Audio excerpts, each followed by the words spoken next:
This morning we come to the last in our series on economic ethics, and the title of the sermon is Varieties of Thievery. We're going to be reading from God's Word at Matthew, the 6th chapter, and I will begin our reading at the 9th verse. Matthew 6, at verse 9. Hear now the Word of God. After this manner, therefore, you pray, Our Father who art in heaven, hallowed be thy name. Thy kingdom come. Thy will be done, as in heaven, so on earth. Give us this day our daily bread. And forgive us our debts, as we also have forgiven our debtors. And bring us not into temptation, but deliver us from the evil one. For if you forgive men their trespasses, your heavenly Father will also forgive you. But if ye forgive not men their trespasses, neither will your Father forgive your trespasses. And thus far the reading of God's Word.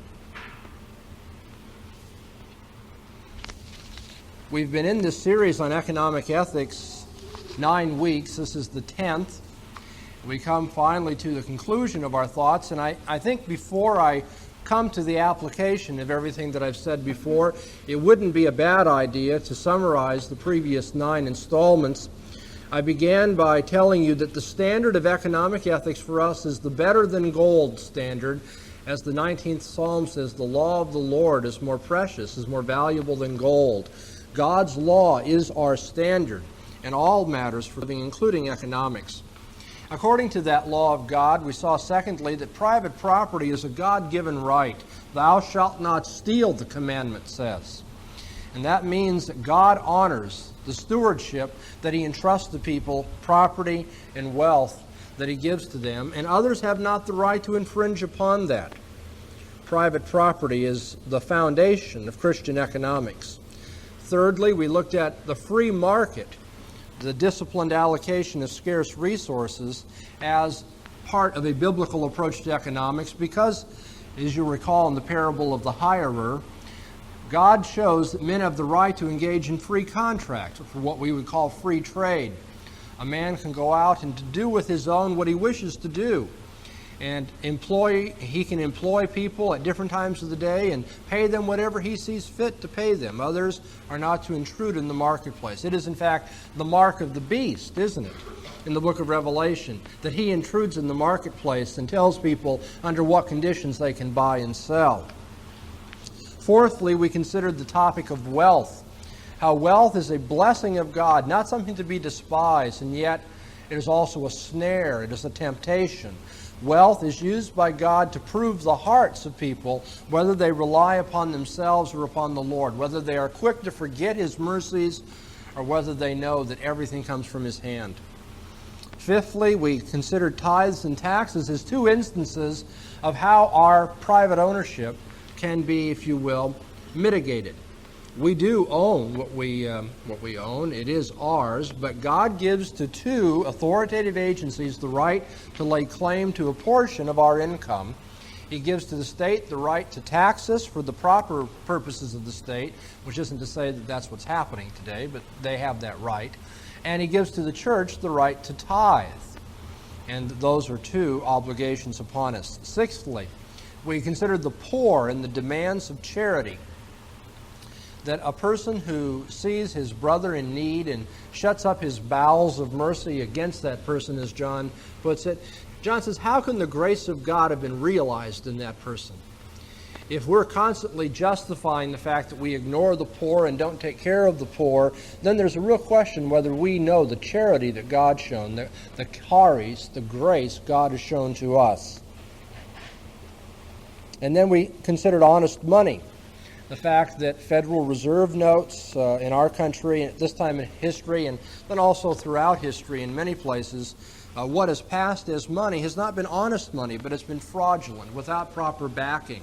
And we considered what that shows us about the moral condition of our society and our own hearts. Eighthly, we considered debt and usury. The ideal in the Bible is to be debt-free, not to be a slave of any man. And when it is necessary to go into debt because of need, because of poverty striking you, others are not to profit from that misfortune. And so we don't charge interest to those who need poverty loans, as we call them. And then last week, we looked at labor and leisure, how God calls us to productive work and to high quality output in our productive work, recognizing at the same time the demand for a resting that God gives us, not as an option, but as a requirement, that we honor the Lord of the Sabbath and rest on the Lord's day.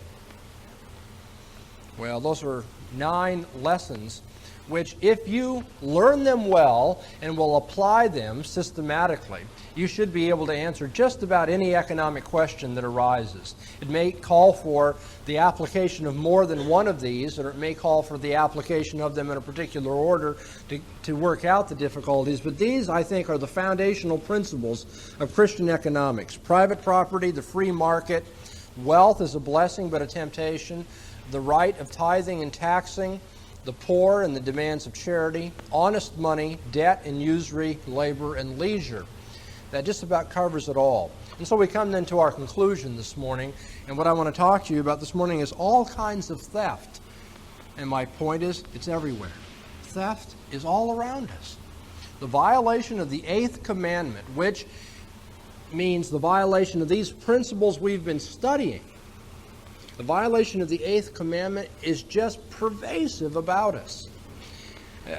I am sure that before I began this series, if you would have asked me which was the more prevalent sin, violations of the 7th commandment, thou shalt not commit adultery, that is, sex sins, or violations of the 8th commandment, thievery, I would have been impressed that our society is guilty of violations of both of them in great extent. But because of the high visibility of the sex-related sins in our society, I'm sure I would have said our society is characterized by sexual infidelity far more than by thievery. I'm not so sure of that anymore. As I stop to put together today's lesson and the varieties of thievery around us, we are just living in a dishonest age. It's the atmosphere we breathe. So much so that I really worry for the sake of my children that they can grow up with any sense of integrity and honesty, because everything they see about them caters to violations of the 8th commandment. So I want to talk about all kinds of theft this morning and show you how they are everywhere. I'll begin with an illustration, some obvious ones. Just think of house theft here. Burglaries, if you will. The Metro section of the Register for Sunday, August 21st of this year, 1983, reports at length on what is said to be, quote, Orange County's most popular crime, burglary. Last year, 1982, listen to this, 37,711 homes were burglarized. That's just the reported ones. You realize that a good number of people are already hardened to what's going on, and if they get ripped off for a stereo or something, they know the police aren't going to help them or do anything about it, and they don't even report it. But these are the reported instances. Almost 38,000 homes in Orange County. That is just one little plot of ground in all of Southern California, which is just part of California and the whole continent here. It's just amazing that there'd be that many burglaries in 1 year's time. In fact, I think the leading illustration, the whole section is on that, by the way, but the leading illustration is interesting. This is the sign on the front door of a Laguna Beach home. It says, "Attention burglars. This house has been burglarized 4 times. There is nothing left to take. Please proceed to the next house." Jennifer Keller said she was tired of getting burglarized. Only half facetiously she put up the sign. But 45 days later, at the insistence of her husband, who said it lacked taste, and her next-door neighbor, who just plain didn't like it, the sign came down.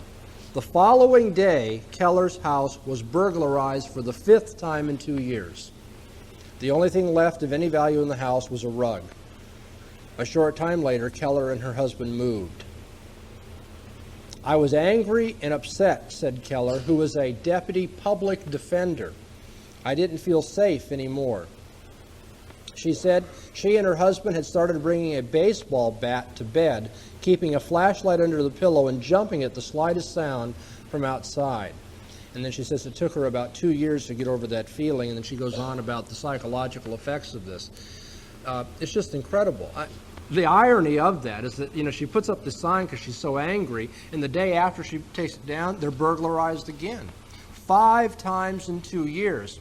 I know that's extraordinary. How many people, in our congregation have been burglarized once in 5 years? I know that it's happened at least once in our congregation. It may have happened more than that. So that is an extraordinary case, but it tells us something about our society. And the effects of it, the section goes on to talk about the great expense of alarm systems and security systems that people are installing because of burglary. Well, that's just one instance of violation of the 8th commandment, house theft. There are other cases that can be talked about that may not seem as obvious, but are still instances of dishonesty. I think here of opportunism. In April of 1982, a woman in Hialeah, Florida, received by mistake a state revenue sharing check in her mailbox. The check was for $404,754. That's a lot of money. This woman tried to open a checking account with that check, and when the authorities were called in immediately, since the check was not her own, she was trying to get it passed into a new account with her name on it. The authorities came and arrested her, and you know what the woman said? Talk about lame excuses. This woman said she had mistakenly thought it was her income tax refund. $404,000. To make you feel a little bit better, during the very same month, a Wall Street clerk went out to lunch in a snowstorm and found on the ground an envelope containing negotiable certificates of deposit worth $37.1 million. Negotiable. We're talking about something he could have gone to a bank and taken care of as his own. And he immediately returned it to the investment banking house that owned the bearer certificates, which had lost them out of the carrier pouch that lunch hour. And he says he never considered keeping them. It didn't even cross his mind to think about keeping them. And when he was told that the banking house was going to give him a $250 reward, he shrugged his shoulders. He said, I didn't expect to get anything out of this in the first place. 2 sharply contrasting attitudes. A woman who will lamely try to deposit a check that doesn't belong to her as her income tax refund, and a man who could have gotten away with a $37 million mistake, didn't even want $250 reward for it because it wasn't appropriate. House theft, opportunism. In fact, our society is so much lacking in honesty that I think also of the unusual objects of theft that you maybe don't think about, but something that catches my attention. There's a war that is going on, virtually a war going on. It's being waged by libraries around this country. Rare volumes of literature are being taken and sold for very fancy profits, as was reported in Time magazine October 19th in 1981. Some illustrations. London's University College Library lost a 1638 edition of Galileo's Discourses. If any idea of what that is worth, a 1638 original edition of Galileo? Yale Sterling Memorial Library has lost rare maps which they cannot trace, apparently. Cal State Long Beach has found 27 original volumes of Captain James Cook's Voyages of Discovery missing from the library. 27 volumes. And UC Riverside, an instructor was arrested for making off with no less than 10,500 books from the library, valued at over $440,000. He had been doing this over a 10-year period.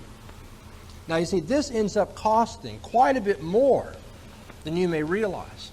It not only costs public access to this rare material, it not only costs the library the value of these things, it's part of the equity of a library fund, but it costs them because you know what libraries do when they find out they've been ripped off? They go to elaborate measures to protect themselves.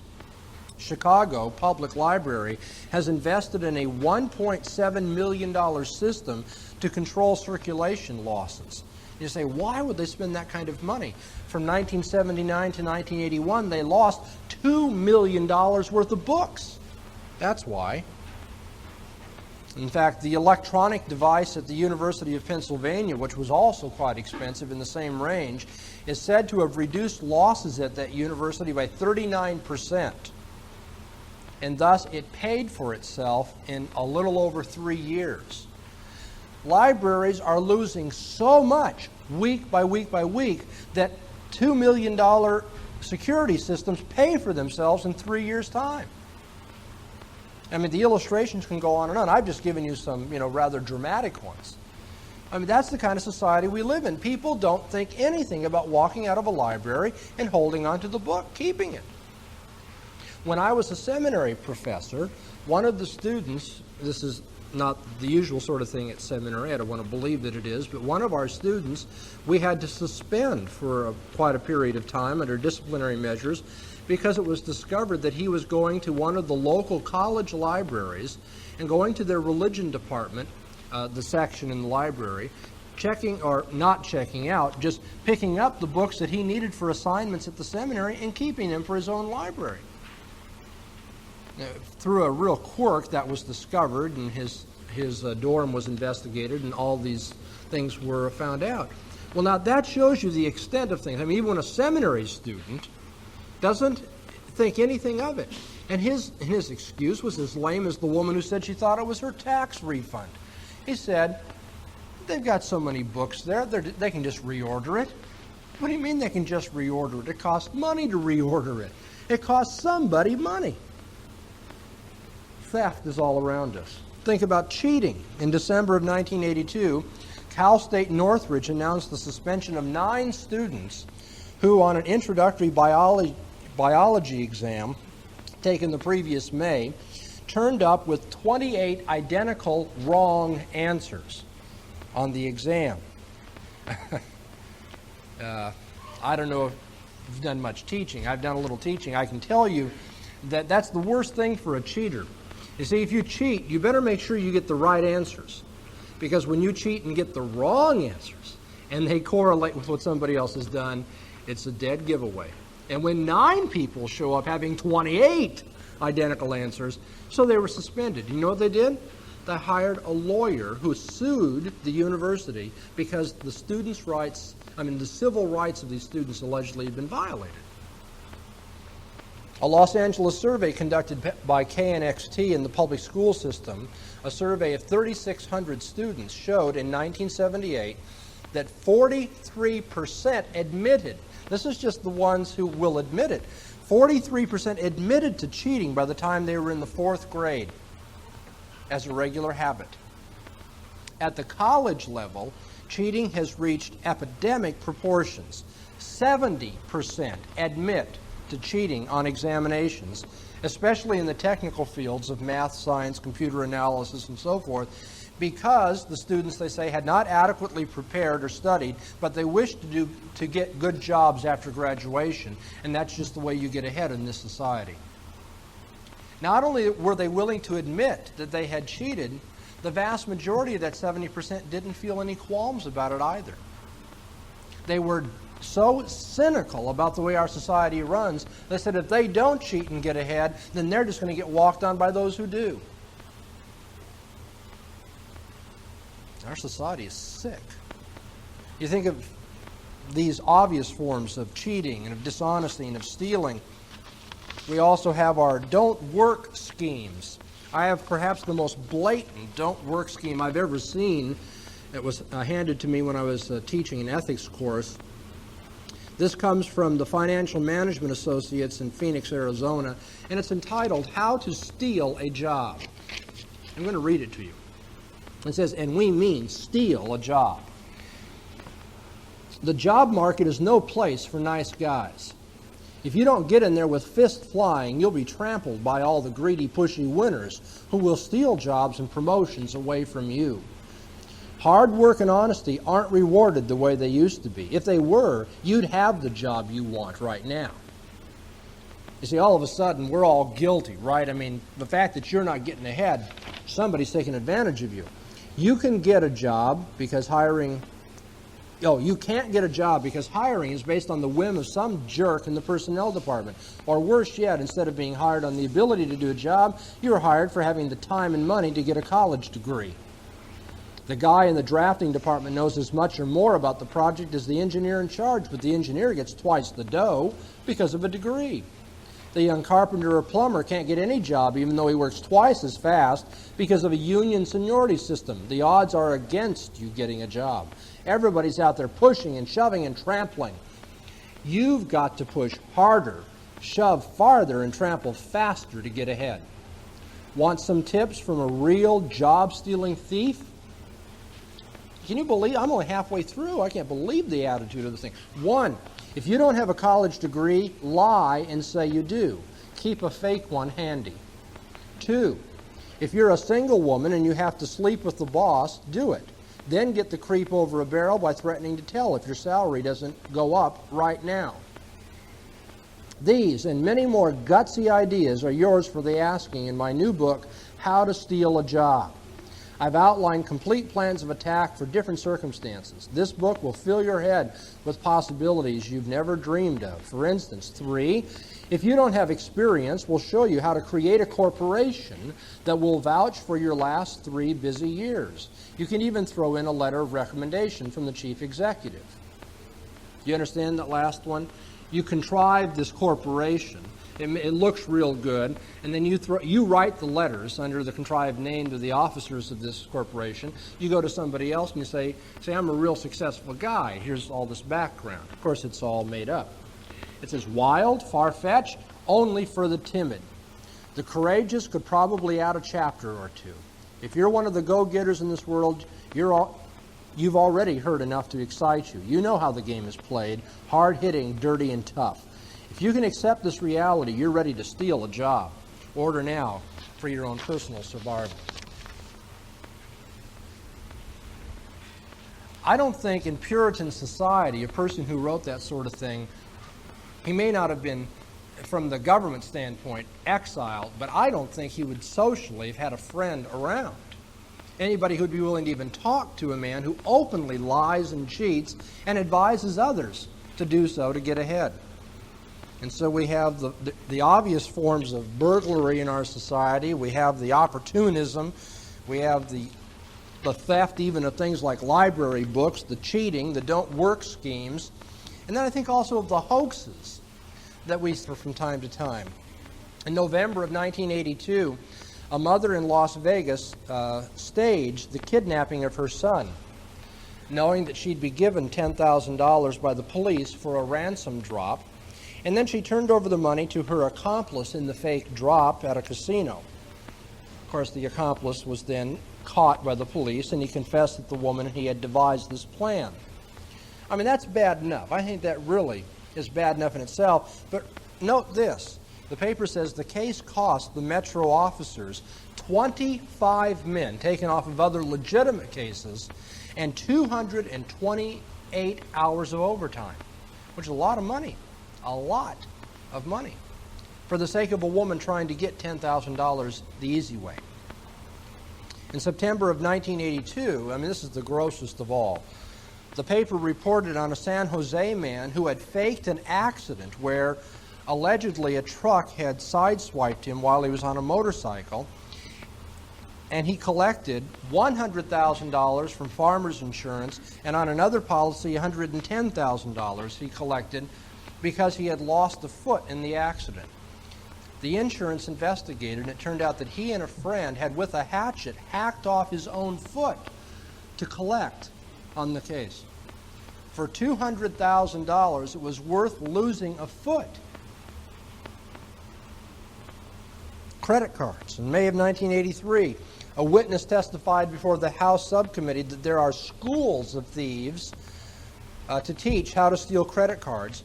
And not just to steal them, that's the easy part, but to use them for charges up to $5,000 a day without being questioned because all of the purchases are kept below the limit where authorization is required. that as long as you go from store to store and make one purchase, but keep it below the limit where they check the credit card, you can steal a card and use it for this 24-hour period and get away with $5,000 a day. And according to that report, $1 billion a year is lost on such credit card schemes in our country. New and amazing forms of theft are available in the modern world too. I think of computer files. In August of this year, numerous stories appeared, so many that I didn't even know which one to choose to tell you about, telling of groups of local computer hobbyists who have infiltrated computer systems which have external access but coded security guards against people getting into them. And these hobbyists, you see, work at being able to break the codes and being able to get in. Now, see, if you were able to get into of course, there wouldn't be external access to a bank, for instance. Or if there were, I mean, incredibly stupid today. But if you worked on the inside of a bank and you were able to be at the computer, all sorts of little electronic bleeps, mistakes that you would make, could really help a friend out, who in turn might help you for that little favor. And this is one of the major things people are working on, how they can protect against this kind of fraud taking place.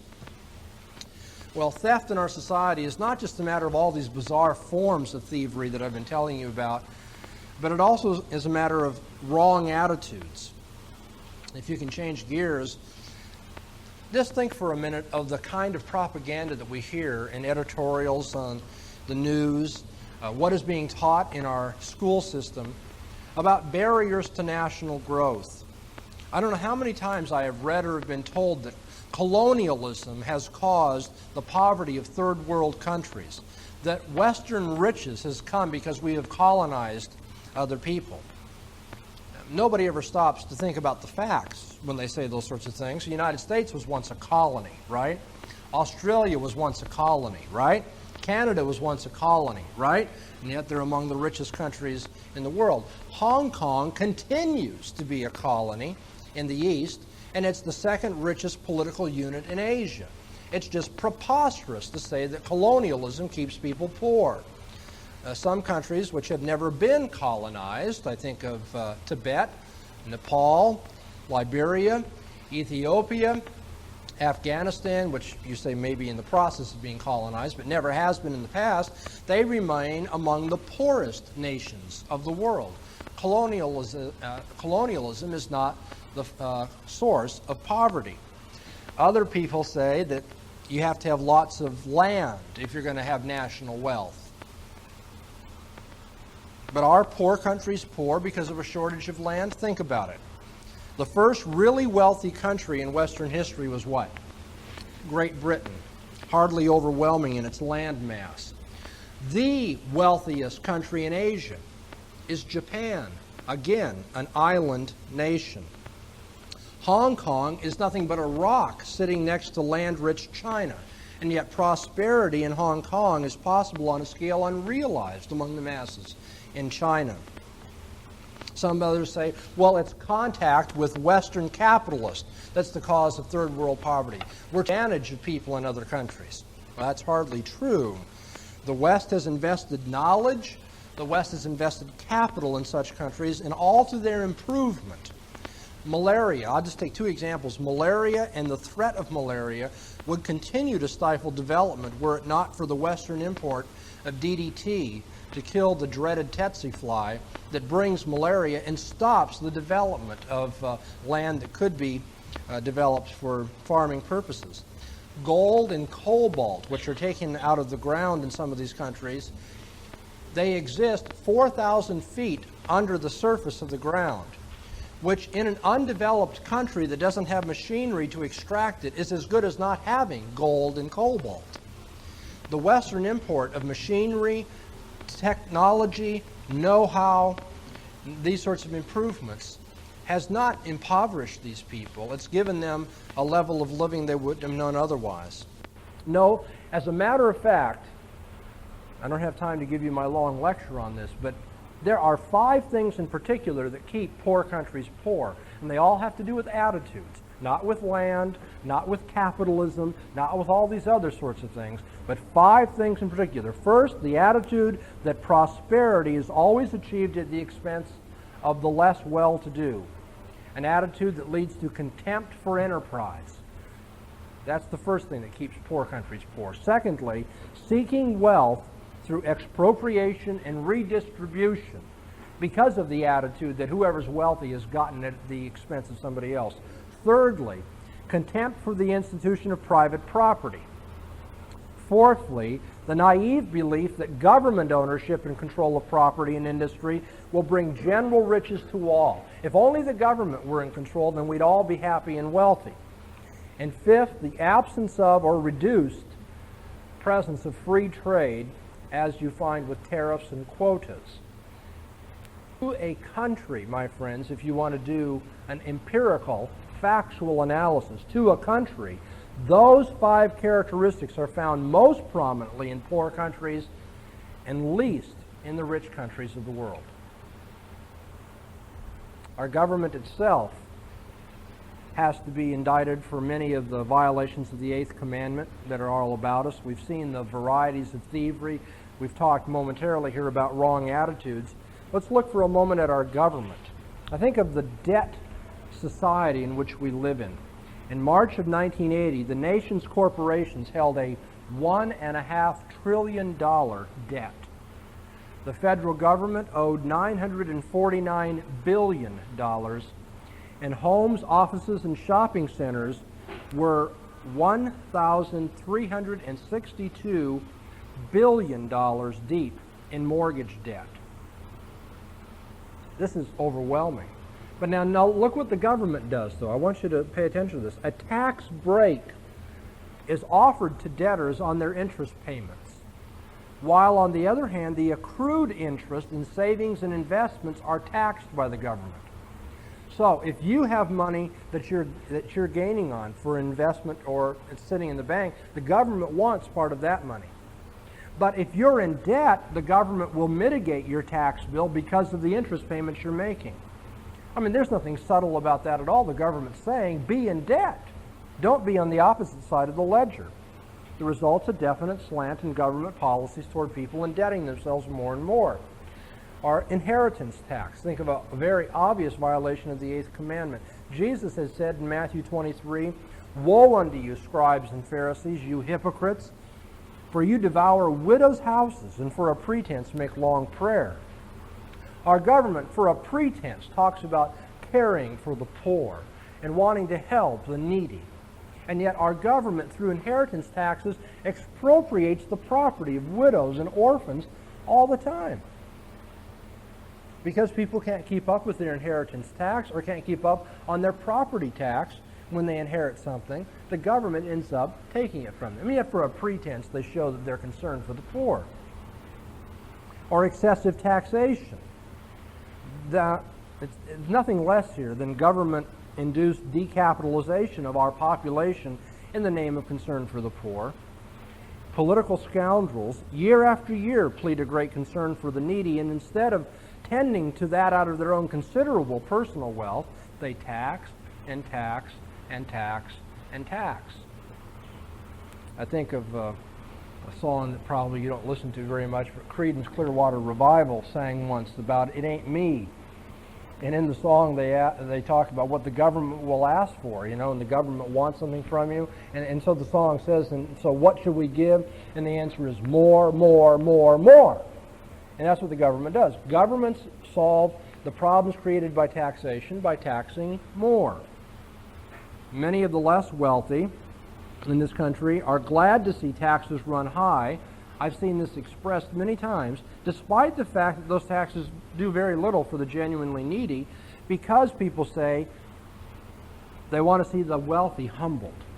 Taxes have a tendency to bring the wealthy down to the level where they'll understand what everybody else is suffering. So remember, the IRS and other tax agencies are but agencies of envy, voters' envy.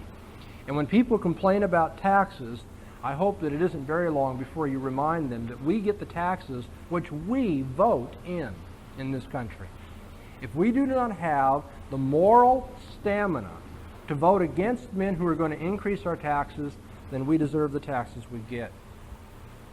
Then, of course, there are the examples of government waste. I keep a file on this. It's fascinating to me. I won't bore you all morning long. It would take all morning to read just the ones that I've cut out of the paper, but instances of the government's use of our money. It's amazing where our money goes sometimes.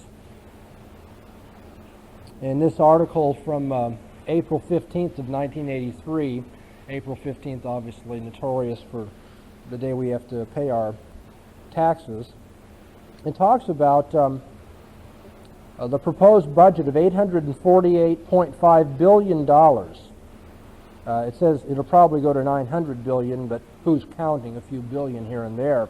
Almost half of that, $424 billion in 1 year's time, will be transfer payments, whereby government takes money out of some people's pockets and puts it into others. Having mastered the art of international peace and conquered crime, government has graduated to deciding who gets the money that some people earn. Many of the recipients of that money will be government entities themselves. It seems less conspicuous for local governments to get grants from Washington than to be upfront about taxing people for all the things they've decided they need. So, you'll be helping contribute about $24 million to oil-rich Houston and $668,000 to Palm Springs. Beverly Hills, Scarsdale, Grosse Pointe, and dozens of other wealthy communities will line up for their share of what you ante up today. Some poor people will get a pittance. The suburbs of Washington will continue to be among the highest income areas in the country. Just gives you a warm feeling, doesn't it? You'll be delighted to know that the Export-Import Bank will get an additional $1.4 billion to help bail out the big banks. The Synthetic Fuels Corporation will continue to subsidize oil companies. The Small Business Administration will continue to subsidize inefficiency. The U.S. Travel and Tourism Administration, did you know we had that? A tourism administration? Will stay in business. All told, the Office of Management and Budget has identified about $30 billion in federal spending that can be fairly classified as corporate wealth. Of course, we're delighted to help. About $4 billion will be spent on consultants who will come up with justifications for more studies by consultants and higher spending. About $14.4 billion will go to the Department of Education. A recent Roper poll found that 83% of Americans believe that education shouldn't even be a federal function. But this department, which the President promised to abolish, will roll merrily along. And don't forget the author of the oil crisis, the Department of Energy. It will get $8.8 billion to produce roadblocks, higher prices, and blizzards of paper. The person who wrote this is not in a very good mood about the way the government spends money. I'm going to leave this up on the piano afterwards. You may just want to come up for fun and just thumb through a few of the interesting things that we spend money for. The magazines that the government publishes, slick production numbers that we pay for the trips that congressmen make, for the studies that are made of fascinating subjects that undoubtedly have helped us take care of crime and get to world peace, as the article says. Lots of subsidies for congressmen, cafeterias and haircuts and all that. Government waste is all about us.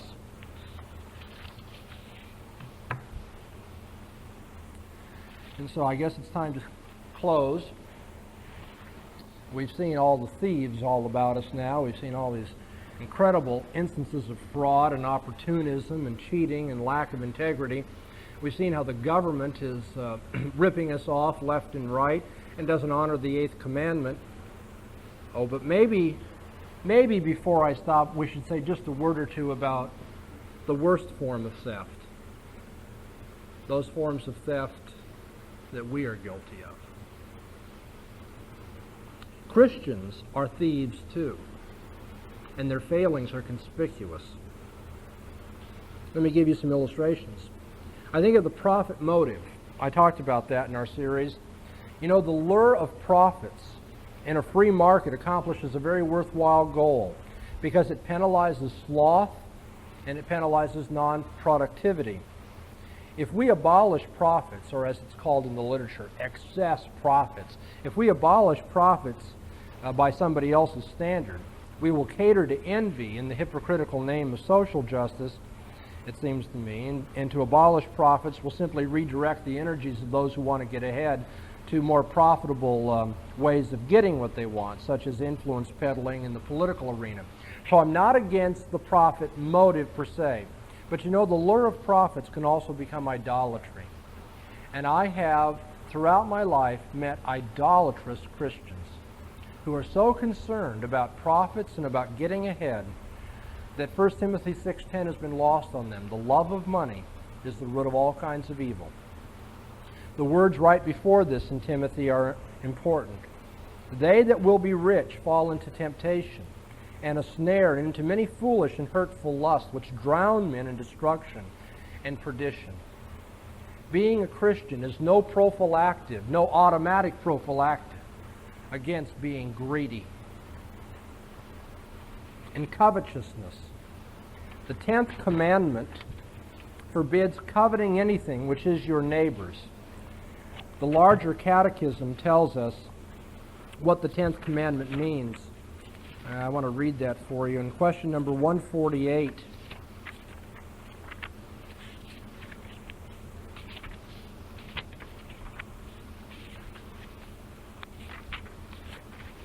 what are the sins forbidden in the 10th commandment? The sins forbidden in the 10th commandment are discontentment with our own estate, envying, and grieving at the good of our neighbor, together with all inordinate motions and affections to anything that is his.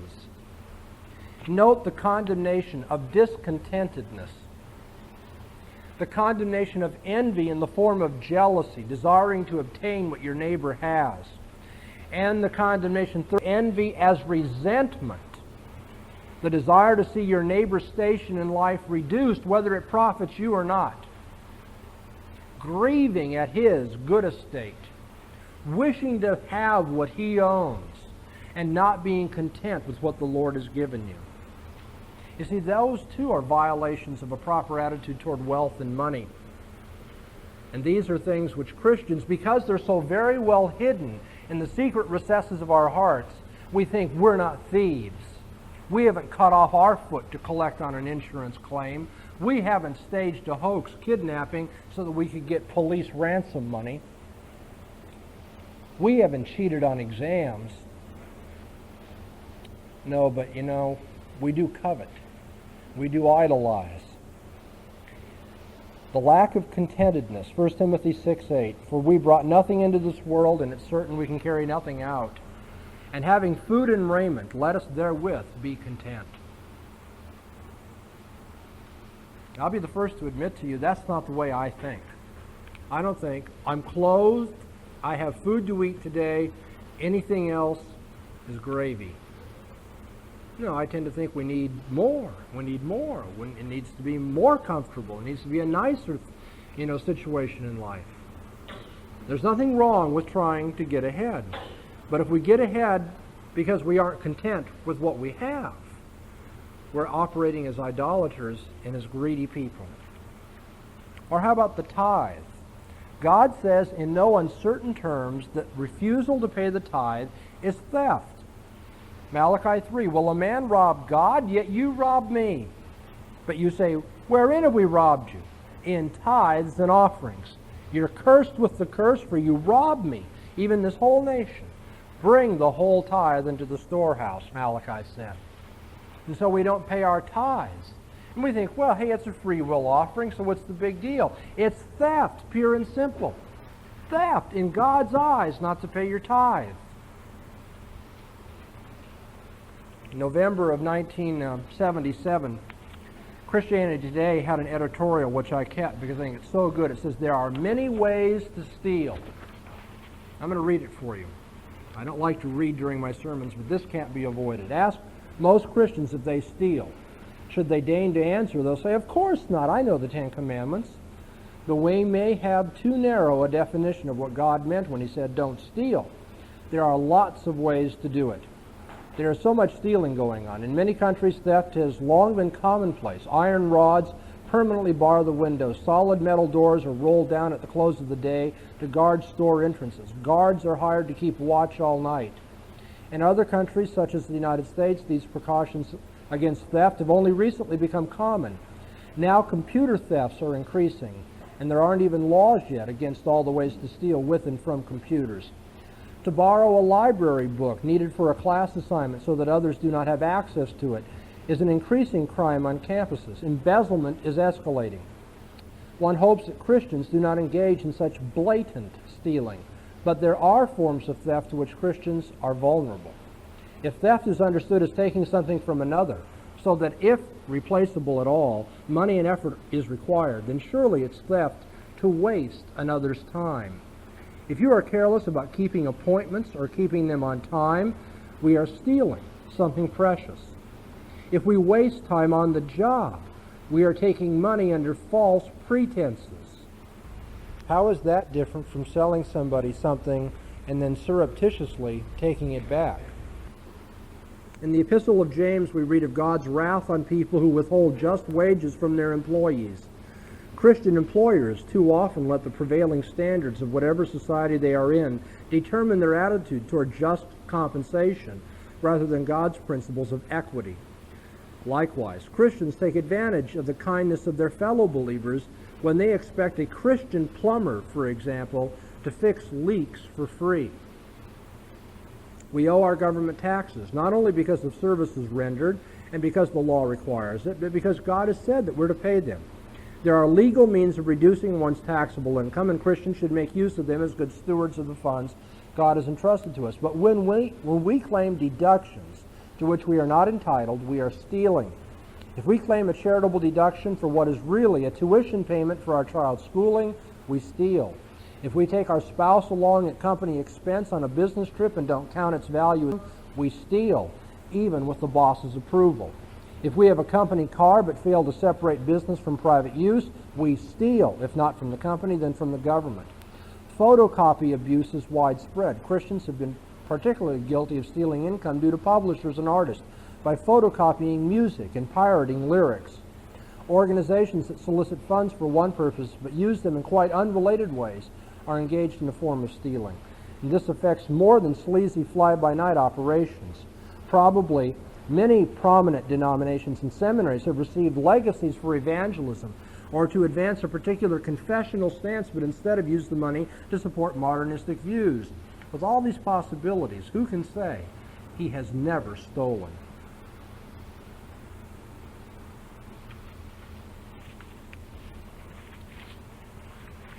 You want to know what stealing is?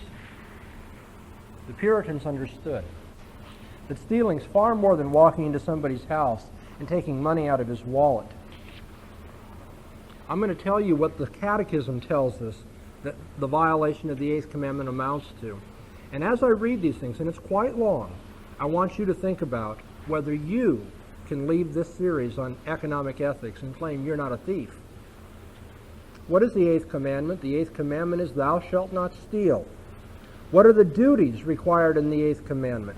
The duties required in the Eighth Commandment are truth, faithfulness, and justice in contracts and commerce between man and man. Rendering to everyone his due. Restitution of goods unlawfully detained from the right owners thereof. Giving and lending freely, according to our abilities and the necessities of others. Moderation of our judgments, wills, and affections concerning worldly goods. A provident care and study to get, keep, use, and dispose those things which are necessary and convenient for the sustenance of our nature and suitable to our condition. A lawful calling and diligence in it. Frugality, avoiding unnecessary lawsuits and suretyship and other like engagements, and an endeavor by all just and lawful means to procure, preserve, and further the wealth and outward estate of others as well as our own. What are the sins forbidden in the Eighth Commandment? The sins forbidden in the Eighth Commandment, besides the neglect of the duties required, are theft, robbery, man-stealing, receiving anything that is stolen, fraudulent dealing, false weights and measures, removing landmarks, injustice and unfaithfulness in contracts between man and man or in matters of trust, oppression, extortion, usury, bribery, vexatious lawsuits, unjust enclosures and depopulations, engrossing commodities to enhance the price, unlawful callings, and all other unjust or sinful ways of taking or withholding from our neighbor what belongs to him, or of enriching ourselves. Covetousness, inordinate prizing and affecting worldly goods, distrustful and distracting cares and studies in getting, keeping, and using them, envying at the prosperity of others, as likewise idleness, prodigality, wasteful gaming, and all that's gambling, and all other ways whereby we do unduly prejudice our own outward estate, and defrauding ourselves of the due use and comfort of that estate which God has given us. So look at your own record. What's your attitude toward those who are better off than you? Is it envy? Is it covetousness? Look at the attitude you have toward those who are worse off than you. Is it charity and patience and kindness? Look at your tithing record. Look at your work record. Do you put in a full day's labor? Do you do quality work for your employer? Do you respect copyright laws? Have you ever, made a copy of a piece of music that you had no right to? Are you totally honest in reporting your income? Do you ever fudge just a little bit on your deductions? Do you ever wish for or do you profit from the government's intervention in the market? Do you have a cold and calculating attitude toward taking advantage of others? I've even heard Christians say, this is incredible, that if somebody wants to sell something of value to you and they don't recognize the value, that you shouldn't say a word to them. You should take advantage of that. Christians have said that's what your obligation is. Do you daydream for quick riches? Oh, we could go on and on and on. But I need to say one more thing. All sin is theft, isn't it? It's not just theft in the realm of the eighth commandment, but every transgression is taking something which is not ours. It's taking the prerogatives of God. It's stealing the glory of God. It is wronging our neighbor in some way. All sin is a form of theft. And all sin, according to the Bible, creates debt with God, a debt that will be paid eternally, for the wages of sin is death. Christ, the greatest economist who ever lived, the most precious one in our eyes. For the Bible teaches us that Christ came to pay a ransom price for thieves like us, so that our debts can be paid and we can be free. In the Lord's Prayer, we say, forgive us our debts, specifically because God looks in an economic way upon our sin, if you will. And Christ has come to pay that debt of sin. For brothers and sisters, you know the grace of our Lord Jesus Christ, that though he was rich, yet for your sakes he became poor, that you through his poverty might become rich. The varieties of thievery are all about us. And the answer to them in each and every case is to look at the way Christ impoverished himself so that you might truly become rich.